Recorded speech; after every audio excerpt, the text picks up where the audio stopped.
Baldery, Baldera, and knapsack on my back.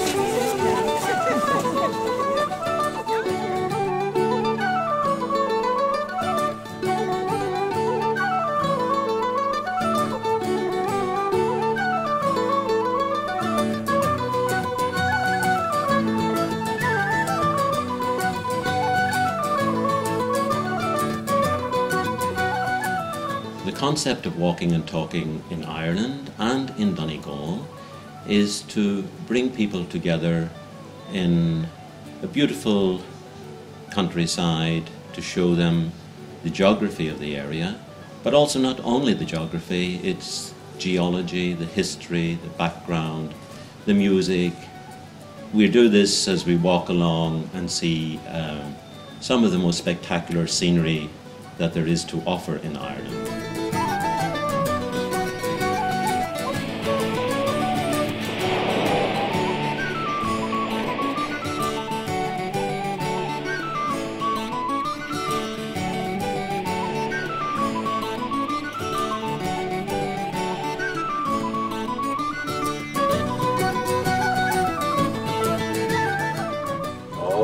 The summer time is coming, and the leaves are softly blooming, and the wild mountain thyme grows around the blooming heathers. Oh, will you go? Oh, let's see go. Music is an important part of life in Ireland, and this they will experience during the week, either by singing themselves songs that they hear from me, or joining in with me, or even people find voices that they didn't know they had.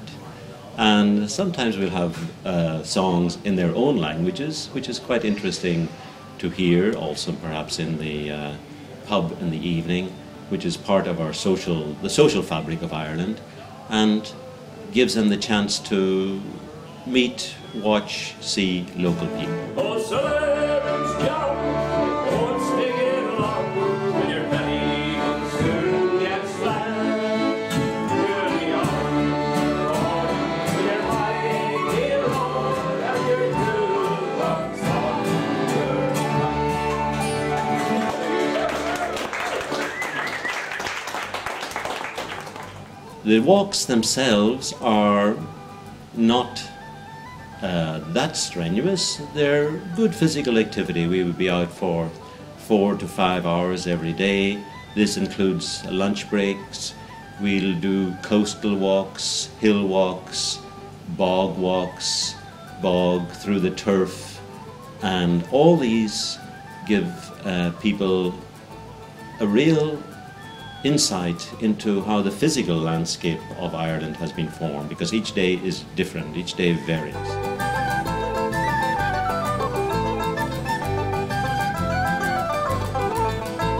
The kind of people we get are normally aged between 35 and 85. Some of my fittest walkers have been in their 70s, so we have people from different countries as well.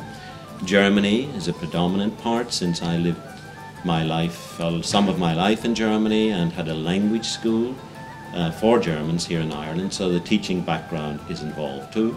Then over the years now, people from Canada, from America, England, France, and mainly those countries would be the predominant nationalities that I would get here.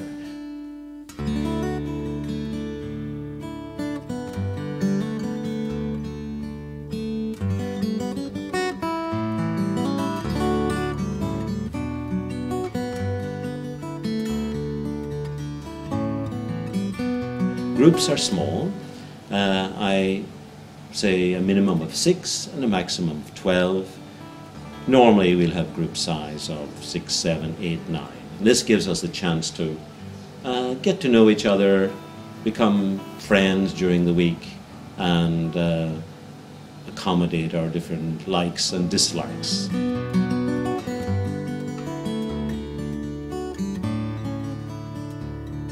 The normal routes that we take will vary from, normally we will have the sea all the time near us.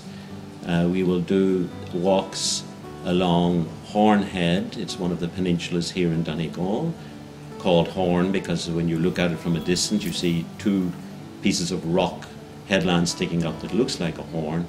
Around that you then look at other parts of the coast, the northwest coast of the islands, Tory Island, and there are something spectacular parts like the blowhole where the water comes in and spouts up into the air through rocks depending on the waves. We also visit the Glenveigh National Park, one of the special jewels in the crown of Donegal. A wonderful walk through a real wilderness at the start where you don't see houses or any. That's unusual nowadays in Ireland, that you could always see perhaps a house in the distance. Walking down to the castle and visit these amazing gardens in the castle. Sometimes we get a tour of that from the head gardener.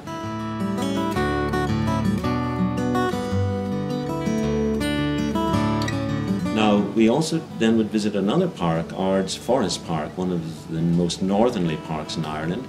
An interesting concept because you have these wonderful forests going right down to the beaches. Then we go to Fanad, to a peninsula where I actually live myself, and we do beach walks there over sand dunes, rocks, long sandy beaches. And we go to the Fanad Lighthouse, one of the most spectacular lighthouses in Ireland. Sometimes we go down to Slieve League, which are the highest sea cliffs in Europe, and one of the perhaps the most spectacular walks that you can do along the sea. It takes about 5 hours. We come down a hill onto a golden beach and people run into the water quite happy to refresh themselves there. That in general would be the idea behind it. Walking, but bringing people together, I think, is one of the most important parts of it. And sometimes these people bond, they meet again, they come together maybe in other parts of the world, in Europe and so on, walking and talking on holiday. So for me, this is the most important and pleasant experience.